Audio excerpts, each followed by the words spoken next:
What is going on, guys? It's the Variety Film Brothers. I'm Andrew. I'm Thomas. Welcome back to Variety Discussion, and in today's video we're talking about Star Wars Episode 7, The Force Awakens, the beginning of the sequel trilogy. We're going to try to keep our feelings of contempt and our feelings of anger to a minimum in this video, at least for the most part. That being said, we're also going to be honest, because why make a video discussing it if we're just going to lie? Yeah. So to give you guys a bit of a preview on how we feel about this movie, we're just going to dive right into the scores. Thomas, what do you score this movie? I give it a 45. 45. I gave it a 48, so we were basically at the exact same level. As much as part of me wants to give this like a 10, just for like absolutely kicking the previous 6 episodes right in the balls, there are some good things about this movie. Like we said in last week's video, we're going to point out the good things in every movie that we see, you know, even if we don't like the movie as a whole. Every movie has at least one good thing in it. These shots. Yeah, that was something that we could both agree on, and I think a lot of the fans agree on that as well. A lot of the cinematography is really, really good in this movie. It actually, like, really is. Maybe even stronger than the prequels at times. The problem is, already getting into it, they really think people only care about practical effects, and some do. Some do. And I'll admit, practical effects, they do usually look better. I won't pretend like they don't, especially back in the early 2000s when that technology was so experimental and really hadn't, you know, come into its own yet. But I mean, you know, that's kind of a good thing that those movies did, is they introduced a lot of new technology. But I do have to admit, it did come at the expense of how some of the shots looked and how some of the environments looked, and, you know, some of the ships didn't always look that great sometimes. But, you know, like, I really don't think it should be enough for people to be like, well, The Force Awakens had practical effects, so therefore it is the best Star Wars movie. It's like, sure, that's a good detail. I like, you know, I also like that that's something they were going more for, but, like, it just feels so spiteful. It's like, you know, I don't think they wanted to do practical effects because they really thought that'd be better for the production. I feel like they were like, yeah, we're gonna do practical effects because screw the prequels, you know, we're not gonna be anything like the prequels. Like, that's a whole trilogy that's part of your series. You're supposed to be, like, continuing that story, not trying to be like, hey, we can make a better movie than those stupid prequels without even trying. You know, we're not gonna focus on the story, we're just going to copy the story and just have better shots. Right, exactly. That's something that I kind of didn't want to touch too much on because so many people have just already talked about it to death. But this movie really is just a copy and paste of Episode 4, A New Hope. Like, it's just all so similar, but, like, without any of the impact. Yeah. It's just all, like, I can't think of a better shot that emphasizes the problem than when they have the, like, schematics of the old Death Star next to the schematics of the Starkiller base. And they're like, guys, this one's gonna be tough. Look at how much bigger it is. And it's like, I don't care. Like, I didn't even want another Death Star. Like, one of the few things I don't like about Return of the Jedi is that we did another Death Star, and I was already not really for that. So, like, to do it again is just, like, it's crazy to me. Dude, it's so lazy, man. Like, it's so lazy. And, like, what bothers me most, I think, is that it all worked. People love this movie. I think this is one of the most overrated movies of all time. People will talk about this movie, and, like, don't get me wrong, you can like whatever you want. I like Attack of the Clones. So, like, you know, maybe my opinion just doesn't matter. But, like, Attack of the Clones, it's so different. It's so unique. Even in the ways that maybe it doesn't work super well, like Anakin and Padme's, you know, relationship, if you can really call it a very good one. But, you know, it's going for things that are different, you know? Like, it's got this, like, side, you know, detective story with Obi-Wan, and, like, there are just so many new elements that it adds to the lore, like the clones, you know, the Geonosians, that whole Battle of Geonosis, Jango Fett. It's all, dude, I could just go on forever about how much I love Attack of the Clones. But this movie, it's just like, yeah, we've got the Millennium Falcon back. And how is that enough for people? Yeah. You know what I mean? Like, I love the Millennium Falcon, don't get me wrong. I realize we haven't actually really gotten to a single point on this list yet, but, like, I literally, for one of my points, just have Millennium Falcon, angry face. Because, like I said, I love the Millennium Falcon, but, like, I'm here for Star Wars, not the Millennium Falcon. If I'm in a mood where I really want some Millennium Falcon, I'll go and, like, burn $500 on the Ultimate Collector Series Lego Millennium Falcon set. Like, again, I'm here for Star Wars. You know, they bring in the Millennium Falcon, and they're like, well, that'll be enough for him. And it was. Also, they ruined Han's They character. did. They really ruined it. did. They just reverted him back to how he was at the very beginning of the original trilogy. And it's like, even over the original trilogy, Han actually changes quite a bit. Mhm. Like, he starts out as this really rigid, like, badass, and, like, that's good. Like, that's cool. I like to see that. And then at the end of the trilogy, he's kind of a bumbling idiot with a little bit more of a heart to him. So I wish they wouldn't have maybe dropped the badass aspect so much. But I like that he has, like... Some character arc. Exactly, yeah. But, like, this movie, it's like... That didn't really happen. Nah, yeah. He's in his 50s, 40s, just going around lying to people. Yeah, he's still pulling the same stuff that he was doing, like, in his early 20s. Yeah. Or however old he's supposed to be in episode 4. And it's like... You know, like this man hasn't changed. Exactly. Like, when I was waiting so long for these movies, like, I never imagined Han would just, like, go back to how he was. I wanted to see progression, not regression. You know what I mean? And it just feels like that's what this whole movie is. It's not moving the story forward.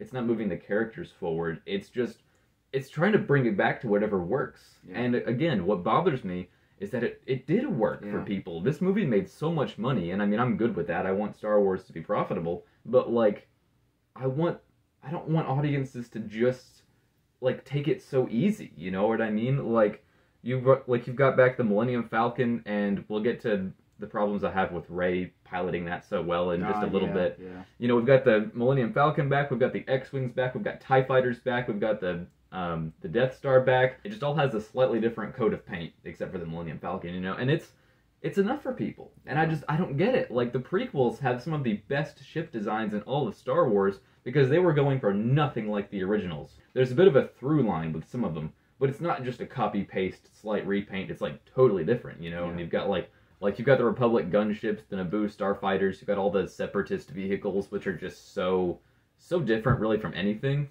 And, like, I know what you're probably thinking, Andrew, you're going on this huge tangent that's just going absolutely nowhere. You don't really have a point, but, like, what I'm saying is Star Wars has always had a really cool aesthetic, you know, like, it doesn't really mean much, or I guess it makes it a lot harder to enjoy, like, a battle if you don't think the vehicles are cool, if you don't think, you know, the stuff looks good. And, you know, I mean, I love how X-Wings look, I love how TIE Fighters look, but it's like, we already watched 3 movies with X-Wings and TIE Fighters and all that, you know, flying at each other and doing all that, you know, why would we want to see it all the same? Yeah. It's so boring. Like, the designs are not even cool as well. Like, it seems like the people who painted it had like 10 minutes to figure out what color it was going to be. They're just like, red.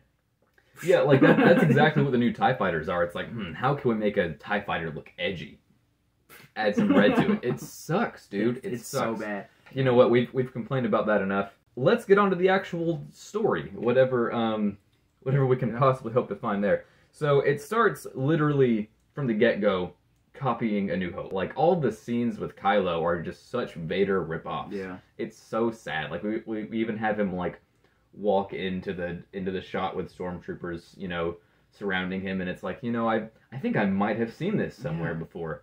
Like, I do kind of like that we have a decent setup for Finn, you know? I do really like the shot of the blood on the helmet, and, you know, the shot itself of it, like, zooming in when he's kind of realizing he can't do this. Like, he can't kill anyone, you know, something like that. That's not right. I like the shot. I like what they're kind of going for there, but it's like, he's supposed to be, like, in his, like, mid-20s, and this is his first mission. Yeah. And not to mention, later on, he says he worked in sanitation.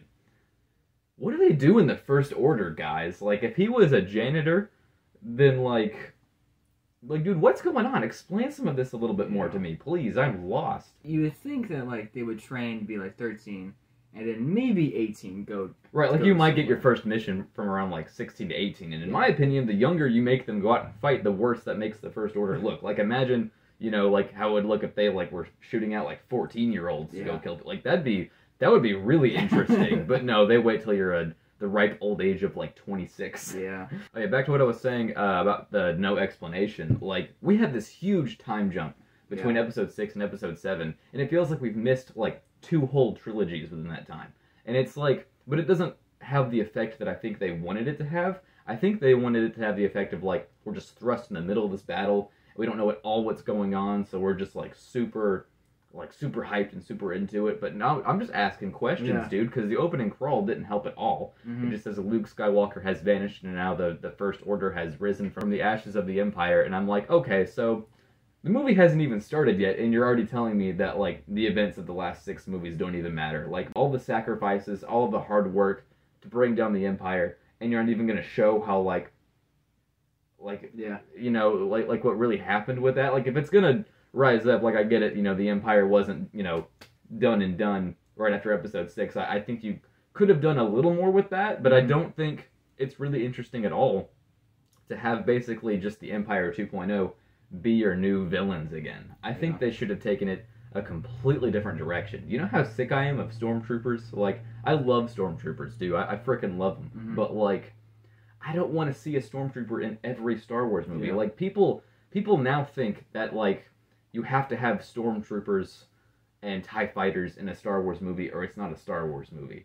And, like, that's not how it works, dude. That's not how it works. So I'm pretty sure, like, after Episode 6, it was 30 years after, right? Roughly 30 years.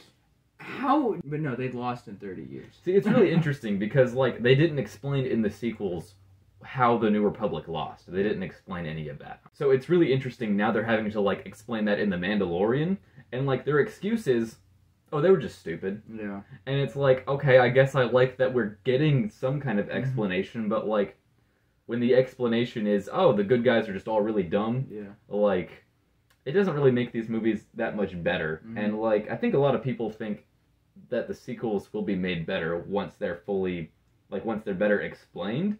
And I'll admit they might make me a little less angry, but, like, does that really make them better? You know what I mean? I just, people are giving this movie in particular too much credit. I just say how overpowered the Empire is in this movie. Like, See, they're so broken. It is insane. Like, you thought destroying one planet was, like, overpowered? No, they're over here blasting up, like 5 at the same time. And again, like, the reason for this is they can't write substance. All they know is, all that J.J. Abrams knew was to go bigger. They were like, I don't know how to do this deeper, so we're going to go bigger. Like, and that was the exact opposite way I think they should have gone.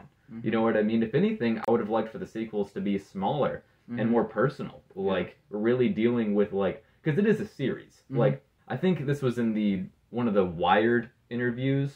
You know, the, like, autocomplete interviews. I think so. Yeah, so Daisy Ridley and someone else were doing one of those interviews.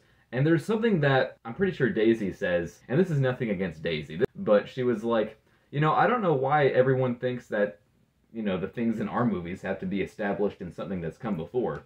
And I'm like, you know, this movie's called Star Wars Episode 7, The Force Awakens. It's not just The Force Awakens. It's not like a completely blank slate. Maybe a bit of a refresh, sure, you know, because the start of every trilogy is kind of like that. Yeah. You know, but, like, this is part of an established series. There are rules. There are character arcs in progress. People would expect that as well. If you're going to go to see, like, this movie, you'd be like, okay, maybe we're going to see Luke going somewhere and see something. No, you see Rey with no piloting skills. Right. Just or overpowered piloting skills, yeah, just you mean. Doing this and just like, where's Luke? Dude, it's insane. Like, she puts Han Solo to shame with his own ship. Like, she's over here cutting the brakes, doing wild flips, and it's like, she's just been scavenging. Yeah. Like, I'd have the same problems if it was a dude, by the way. Like, you can call me a liar all you want, but, like, it's just such a big jump, and it only gets worse throughout the trilogy, the things that she can do,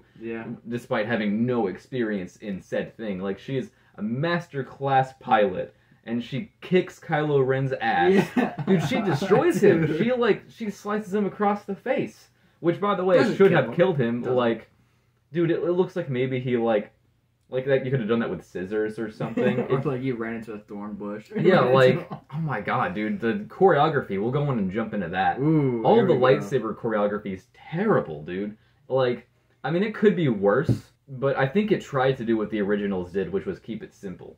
But, like, I think the originals really only did that because they didn't have very many options at the time. You know, like, there wasn't really a whole lot in the way of intense, complex choreography back in the 70s or 80s. Really, they were just doing the best they could. But, like, if Lucas could have done more, he would have. Yeah, but, like, they knew that, so they just, like, went into, like, story, like, lines. And Yeah, the originals. Mm-hmm. Yeah, they just went into like story. This here has nothing, and God, it's awful. It's right, so like bad. it's like when the original lightsaber battles, even though some parts of them weren't very good, they were still really good at like holding tension really well. Mm-hmm. Like the Vader versus Luke fight on Cloud City is shot so well. Yeah. And like, you know, when Luke loses his hand, even though the moves before that might not have been super great, Mm-hmm. like you still really feel like, oh my goodness, you know, Mm-hmm. Luke's lost. What's gonna happen now? But like Rey starts the trilogy by kicking the villain's ass. Yeah. How are we supposed to be afraid of Kylo Ren in any respect after he loses to someone with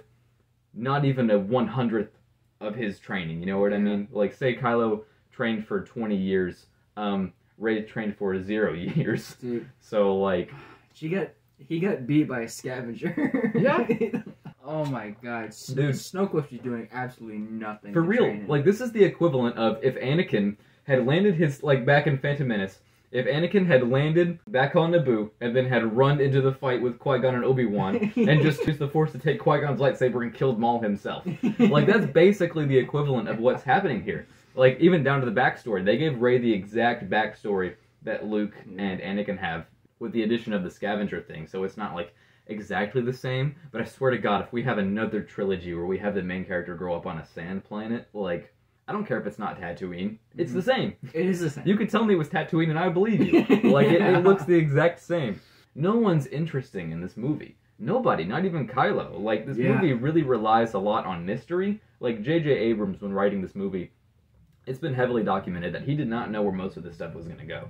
Like, he was like, I think this would be interesting. We'll write it into the movie. Particularly with Anakin's lightsaber.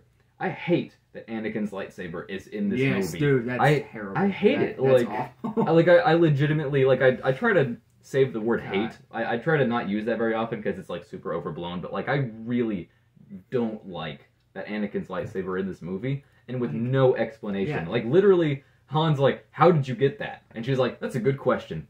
Here you go. I don't know. Like, dude, Yeah. you gotta try. Yeah. You gotta, like, give us something. Like, at least, like, say, oh no, I was flying under the cloud planet and a lightsaber hit me in the yeah, face. I was literally about to say, I would have preferred a flashback of Maz just, like, driving some kind of speeder and then just, like... Oh, look at that. Like, Okay. Seriously. But, like, dude, it feels like such a kick in the face to really all the previous movies. And, like, what's crazy is that, like, it's Anakin's lightsaber. And we don't hear the word Anakin muttered once in this whole trilogy. Like, I think they refer to... I think she says that was Luke's lightsaber and his father's before him. And it's like, how far are you willing to go to just not mention anything from the prequels? Like, is it really that important to you? Ewan was in there. He said a whispered line. And we didn't even hear they it. brought back Ewan. Ewan frickin' McGregor. That's Obi-Wan Kenobi. Yeah. Right there. Just for a line to whisper, just for a little ASMR. And I didn't know he was in Dude, I didn't know either until I was like watching a like top 10 facts you didn't know about Star Wars, and it was like Ewan McGregor was in The Force Awakens, and I was like, no, he was not. I watched that movie. It'd be better with Ewan in it. Yeah. But it's like, they brought him back for a line. Like, dude, bring him back as a Force ghost. Have him talk to somebody. Have him do something. Like, how the hell does Kylo have Darth Vader's helmet? Dude, this makes me so mad. We talked about this last week. Like, Luke lets Anakin's body and, the helmet, like, burn. Like, assumingly for quite a while. And if there was anything left, which there really probably shouldn't be, do you know what someone would do, like anyone would do, if they found the ashes of Darth Vader just laying in the middle of Endor? They'd burn it again. Like, they would throw it in the ocean. Got it. Exactly. Luke, dude, like, I swear, if they retcon it to where Luke took it with him, do you know how weird that's gonna be? Yeah, like, if we see a shot of, like, Luke meditating in, like, his Jedi temple and Vader's helmet is behind him, do you know how wrong that is? Well, what's interesting, though, is, like, George's sequel trilogy focused a lot more on Luke and Leia. Yeah. Like, there were still new characters, but I think that was the right way to go. Yeah.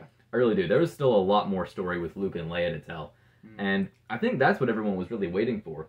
Like, they wanted to see how Luke's journey with rebuilding the Jedi Order was going. I was waiting. And I was very much waiting for that. But, like, now we're giving that to Rey, dude. Like, this next movie is going to be about Rey's new generation of Jedi, and it's like, that was Luke's story right there. Yeah, just took that away right there. Alright, going back to this movie, I just wrote down the line that Rey said. I bypassed the compressor. Dude, it's so stupid. It's so dumb. Like, that would be like if, like, I was driving my car and, like, there was a hole in one of my tires. Like, I ran over a nail or something, and I was like, oh, quick, I gotta think of something to fix this. And I just, like, ripped out the steering wheel. I bypassed the compressor. You know, like, I'm fine with some stupid jokes every now and then. Like, I realize in pretty much every movie there's gonna be a dumb joke every now and then, but, like, you gotta think about what this line was really supposed to do. Like, this is Han's ship. He's had this for so long, and that's another problem I have, is that this ship is so old. Like, it was old in the original trilogy. How is it still working? Why can't we just have a new ship? Like, come on. But the line is really meant to just show how smart and basically perfect Rey is. And it's like, dude, like, I want to be on board with this character. I do. I wish I thought Rey was awesome, but, like it comes off as pretentious, really. Like, it makes her, like, look like she thinks she's just better than everybody. Like, Han's over here freaking out. You know, like, I think we're gonna die. And she just... Idiot. Yeah, like, I feel like it would just be easier to warm up to her if, like, she actually learned something from Han. Like, especially when he dies later, which also I think was a bad decision. You know, like, we're supposed to, like, by the end of the movie, feel like Han is almost like her father. Like, you know, like, they've got this crazy, like they're family already. But it's like, all she did was, like, be rude to him and, like, rub everything that she somehow knows in his face, and it's like, I don't feel a loss here. I mean, I do because it's Han Solo, and, like, you know, the murder of Star Wars. Yeah. But, I mean, not really. I'm exaggerating. I'm not going to be one of those people who are like, oh, the sequels ruined my childhood. No, I can still perfectly enjoy the other movies, the other content, because I try to just not think about these movies anyway. Yeah. But yeah, you just don't feel that, like, that painful, like, sting that they really wanted you to feel, like, for Rey when Han died. You know what I mean? If anything, you feel it for Chewie more, and I actually really liked that moment for him, and I kind of didn't until you brought it to my attention, where he kind of flips out and shoots Kylo with his bow, which, by the way, is super inconsistent, because earlier in the movie we established that this bow, it can mess people up. Like, it sent, like, 2 or 3 stormtroopers into the air. It doesn't even have to hit them either. Yeah, I don't even think it hit either of them. And now it's just, like, barely... barely... Like, it gets him, like, right in the stomach. Don't get me wrong. But he's just like, oh, that didn't feel good. You know, and it's like... And people use that as an excuse to, like, oh, well, that's why Kylo lost the lightsaber battle. It's because he got shot. And it's like, well, first off, that shot should have killed him, if you want to play that game. And second... He only lost after he sliced through Finn's back, which, by the way, he completely recovers from after taking a little nap. Like, it's not even... Like, I get he's in something, but it's not even, like, a back-to-tank. That should have killed him. Dude, that should have, like, at least, like, paralyzed him or something. Like, there should have been some kind of lasting... Some kind of... Like, if you're going to keep the character alive. I think that would have actually been a really good death for Finn. But, like, if you want to keep him alive, which clearly they wanted to do...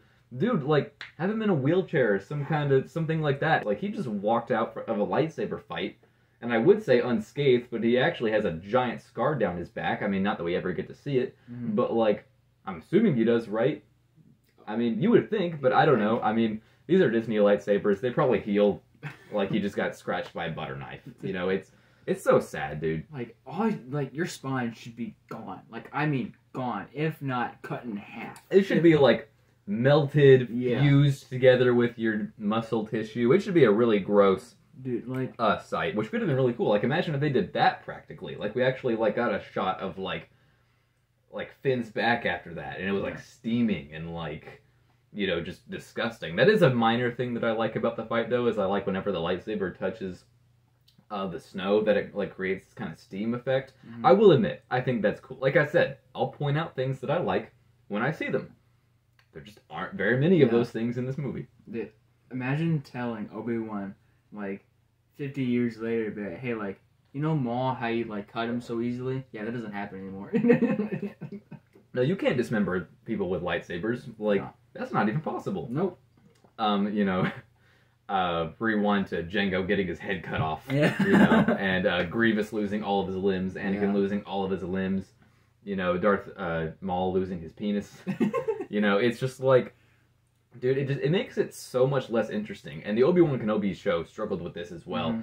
When your lightsabers feel like baseball bats. Yeah. Like my mind's going back to a shot where Obi-Wan like hits a stormtrooper with his lightsaber and it bounces off. It bounces off. Yeah. Like, I guess technically that's not points to take off for this movie, but it's like Disney, if you don't want to show lightsabers slicing people's, limbs off, why'd you pay $4 billion for Star Wars? That's what people want to see, you know? At least make it like Beskar. Then like that's like some sort of. It, like, yeah, give it some kind of explanation if you want to go all in with making it boring, like at least make it make sense. Oh, I've also got going back to Chewie. The moment that he does have that is pretty good. It's almost immediately taken away because after they arrive back at whatever planet their base is on, I don't even know, dude. It really says something like I'm such a nerd for Star Wars, okay? I'm a dork. Like, I know everything.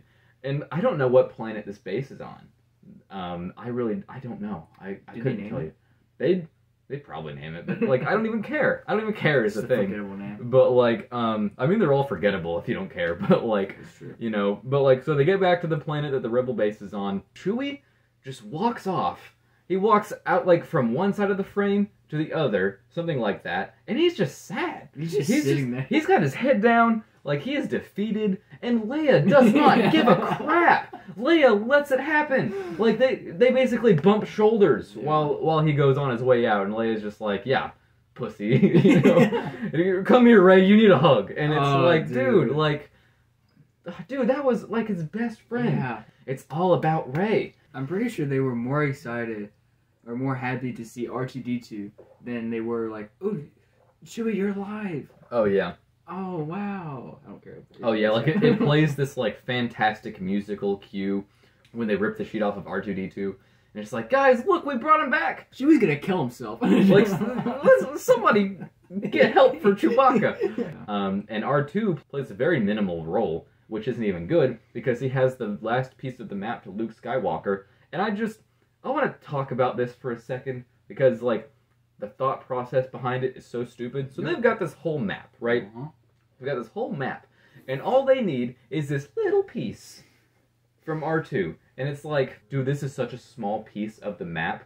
Like, that would be like if you showed me a map of, like, the United States, and then just, like, cut out Texas with a knife. And then you're like, all right, how are you going to get to Texas now? You don't even know where it is. And it's like, I think it might be somewhere in that blank spot. Yeah. Somewhere in that very small blank spot. Like, they have resources. They're the New Republic. And that's another thing about this movie, is, like, it does not understand the dynamics of its heroes and villains. The prequels were great about this. The originals were great about this. In the prequels, we started out Phantom Menace. The good guys, they rule everything. Like, that, it's the bad guys that are scheming and starting to work their way up to power. The Trade Federation, the Sith, they're very small. Mm-hmm. They're having to work their way up to power. And in episode 2, the Clone Wars start, and we're finally on equal terms. And, like, that's when we get some of the best battles, in my opinion. And then in the originals, like, it's very clear that the Empire is the big bad now. And the Rebellion is very small. Like, these movies, the sequels, they don't know what they're doing. Because, like you said, the First Order is huge. And it's like, they should already have control of the galaxy if this is the case. And then it's like, well, but they're not in charge right now. Technically, the New Republic is still in charge. And they have some planets blown up, but, like, that's only 5 planets. Yeah. And I mean, don't get me wrong, that's a huge deal to, like, have blow up. Like, they took that way too far. Yeah. But, like, you know how many systems would be, like, under the control of the New Republic? Like, a lot of them. More than 5. And if anything, the New Republic should have, like, declared all-out war on them when that happened. But it's like, no, the New Republic, we only have this resistance. It's like 10 multicolor X-Wings and, like, that's pretty much it. What more do you need? Maybe, like, 1,000 people. I think that's about it. Exactly. But, like, and it just makes for such uninteresting storytelling because it's trying to just go back to episode 4. It's been like, hey, didn't you miss it when the good guys were the underdogs? And it's like, yeah, that was good for that trilogy, for that part of the story, And it's like, if I wanted to watch the original trilogy, I'll just watch the original trilogy. I don't need it with updated effects. Mm-hmm. Why is Luke a myth? That is a great thing. I'm so glad you wrote that down. Luke Skywalker should be someone with, like, statues made of him. I mean, I'm not saying he would want that, but, like, what I'm saying is he should be very well known. Like, like, he blew up the first Death Star. He was a really big deal in the Rebellion. But also, his freaking sister is like one of the most important people in the New Republic right now. Dude, why would Luke be a myth? And on the flip side of that, Rey remembers Han as being a famous smuggler. Like, she was all like, "You're Han Solo!" Yeah. And it's like, why would you know who that is? Like, if anything, again, you would know him from being part of the rebellion, part of, like, one of the people who brought down the Empire. But no, it's like, no, you worked with Jabba the Hutt. That is so cool. And it's like, who has a reputation for, like, owing people money? I would, like, if he was a bounty hunter, I would kind of understand that, because, like, everyone knew who Boba Fett was. Like, and, like, Jango and Boba were so well known throughout the galaxy. Like, that's why people were scared shitless of them. But, like, Han Solo, don't get me wrong, he was cool. At least sometimes. But, like, he wasn't one of those people who just, like, walks into a room and everybody's like, I gotta get out of here, you know what I mean? I'm surprised they even remember the Empire with the small attention spans they've got. It's like this basically isn't even Star Wars, because anytime somebody asks about it, it's just like, oh, I thought that was a myth.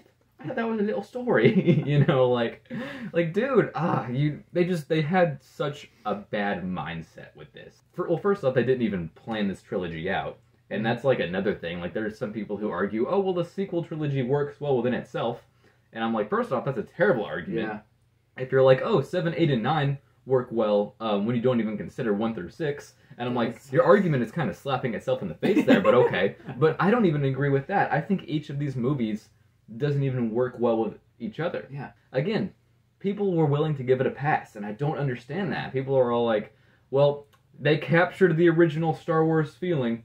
I gotta give it that. And I'm like, no, they didn't. No, they didn't. They made it so confusing. Like, exactly. Like, it's because they didn't even think it out. They were just, like, so focused on regurgitating things that people would recognize, that they didn't actually plan out a meaningful story.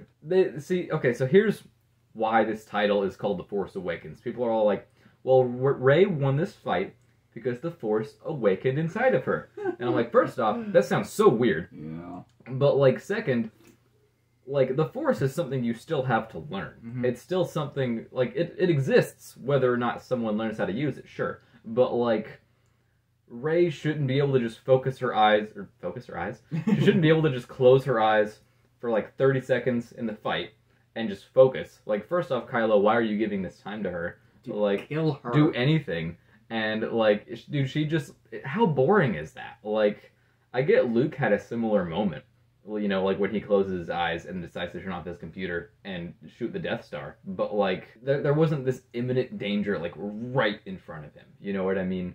Like, you can't just sit there and close your eyes in the middle of the fight and, like... she also had really no one to actually tell her about the Force. Like, Obi-Wan, like, sure, Luke didn't get to train in it that much by the end of the first movie, but, like, Obi-Wan told him about it. He actually had, like, a tiny bit of lightsaber training with the Force. Yeah. And he was actually able to get a good explanation of it, at least a little bit. But Rey, like, she just downloaded, like, all the lightsaber, fighting techniques from the Force, which, by the way, the Force and lightsabers are, like, basically two separate things. The Jedi just utilize both of them. But speaking of downloading, I'm very glad I used that word, is that, like, the official explanation for her even knowing what, like, Jedi mind tricks are and things like that, like, this is pretty much the official explanation, and this kills me, is that when, Kylo Ren is, Force interrogating her, which is a new thing that they just totally brush past, like, he forces the information out of her, which worked brilliantly on Poe in the beginning of the movie, but for some reason, in that little session they had, she, like, downloaded all of the, like, Force downloaded all of the training that he had done, which probably isn't even that much. Like, if I had anyone to train me in the Star Wars galaxy, I would not want it to be Kylo Ren. Like, dude, I would want Grievous to train me over Kylo Ren. And that's not even, like, adaptable, But, like, it's just like, dude, what kind of writing is this? Are you even trying? Like, I get it, we didn't get to see Anakin train all that much, but, like, at least it's implied that he learned from the very best. He learned from Obi-Wan, from Yoda, from Mace Windu. Dude, Rey, she's just able to do these things, and it's like, it's not even stuff that makes sense within the context of Star Wars. Yeah. It's also like, how do you download something that was intended for you? If that makes sense. Like, no, everybody has different Jedi and Sith training. Everybody has to, like, go about it their own way, at least slightly. So the way that, like, I would see how that would kind of be explained if you use the Force on Kylo, because you're using it for him to, like, get information from him, but she doesn't know how to do that. Right, like, it's so, just... like, how does that even work? It's insane. And, like, even if you do want to use that as an excuse, in my opinion, it's a very different thing to know how to do something, like, understand it, and to be able to physically do it. Yeah. Like, I understand what a backflip is, but if I, like, tried to get back here and do a backflip right now, I would kill myself. Like, you know, like, that's not going to go well. All right, so last thing on my list, before we wrap up, because I think you've talked about everything you want to talk about, really. Yeah. So the very last scene is, like, the reveal of Luke. You know, haven't seen this character since 1983, you know, like, what fantastic thing is he in the middle of? Like, where is he at now? What's going on? Dude, he's just, like, he's standing at the edge of a cliff, probably thinking about killing himself. Like, dude, like, what? It's, and you can tell this is not, like the way this played out at the beginning of The Last Jedi, where he throws Anakin's lightsaber. He would not do that. Dude, that literally just made me want to throw up. He has this look of determination when he puts his hood down. Rey holds out the lightsaber. Still wish the lightsaber wasn't there. Wish this was any other lightsaber. Dude, I really wish, honestly, imagine Maz, like, the lightsaber she had was one she just found after Order 66. Like, it was a random Jedi lightsaber. Wouldn't that be cooler? It doesn't need to be Anakin's lightsaber. Yeah. I'm getting off track. Getting off track again. But, so Luke turns around, and he, like, puts his hood down, and he has this look of, like, alright, we're gonna go do something. Yeah.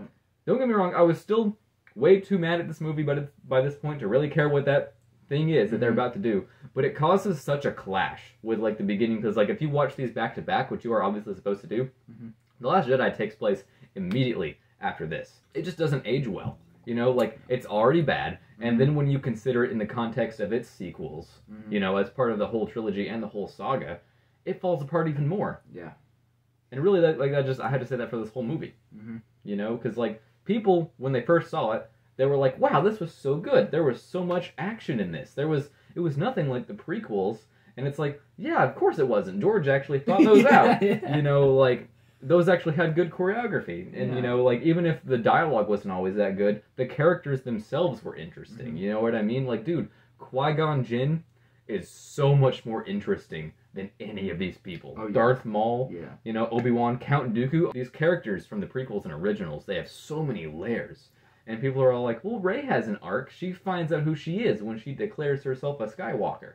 And it's like, that's not really an arc. Like, you know, that's like a name change. Like, now she just has to go to the New Republic and get a new driver's license, you know. But we'll get more on that in the Rise of Skywalker video. So, final thoughts. I honestly want to give it a lower score than 45. I was honestly thinking about that too. I was looking down at my score, and I was like, 48. Maybe it should be lower than that, but I'm going to leave it. Yeah. I'm going to leave it for right now. I already know pretty much where it's going to end up in my ranking list, and honestly, changing the score isn't even going to change that. It's already a failing score, so that's really all that matters. The only reason why I'm giving it 45 is the shots. Right. Really, the only saving grace about this movie is the cinematography, and I kind of hate to give that to them, because, like, that is something they were way too caught up in. They were like, these shots have to look really good. Every single prop piece has to look perfectly practically done. And you're probably thinking, Andrew, are you mad for them that they want to take time to make things look good? No, I think that's great. But when you're using that as like a gimmick to get people to watch your movie, and you're like, hey, you know the thing that the prequels should have done but they didn't? Yeah, we're doing technology. That. Like, well, the opposite of technology, really. But, like, well, I mean, the prequels with the technology being heavy, you know, and these trying to go back on that a little bit. But it's like, again, the fact that that worked on people really makes me sad. Like, there are some fans of Star Wars who are just like, well, the effects were practical in this movie, a lot more than in the prequels. And first off, there are more practical shots and models used in the prequels than you would probably think. That just shouldn't be a deciding factor on whether or not you like a movie. Like, if you watch a movie and you're like, well, this movie had some CGI in it, so I didn't like it. It's like, okay, well, is that all that mattered? You weren't paying attention to the story or anything like that? Because, like, if it's, like, the CGI on top of things that you don't like, I'll at least have more respect for you if you say, I don't like the prequels because of the story and the CGI. I'll be like, okay, dude, the fact that this movie, I know I've said it so many times already, but, like, the fact that this movie won people over just for the most superficial reasons. Like, you know, who cares if the Millennium Falcon's in it? Like, personally, I don't care at all. Like, my favorite ship in all of Star Wars is the Republic gunship.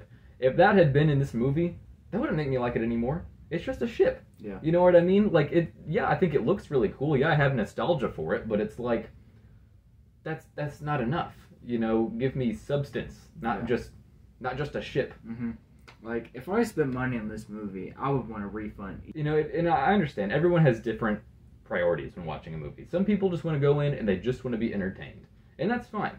I suppose that's fine. But, like, I really feel like that makes it more of a movie for, like, just casual moviegoers. You know what I mean? Just people wanting to generally be entertained and don't really care about the specifics. But, like, I feel like you should be making a movie, like, for the fans as well. Mm-hmm. You know, like, tell your own story. You know, like, don't care too much about what the fans think. But also, for the sake of keeping those fans in, keep things consistent. Mm-hmm. You know what I mean? Like, extend the story. Don't rewrite and rehash the story. But I think that pretty much wraps up all of our thoughts on this movie. I know this was definitely a long one. Thank you guys so much for watching this video. Be sure to like and comment down below. And be sure to subscribe for more Star Wars, Marvel, and other movie content just like this. And we'll see you guys in the next one. Peace!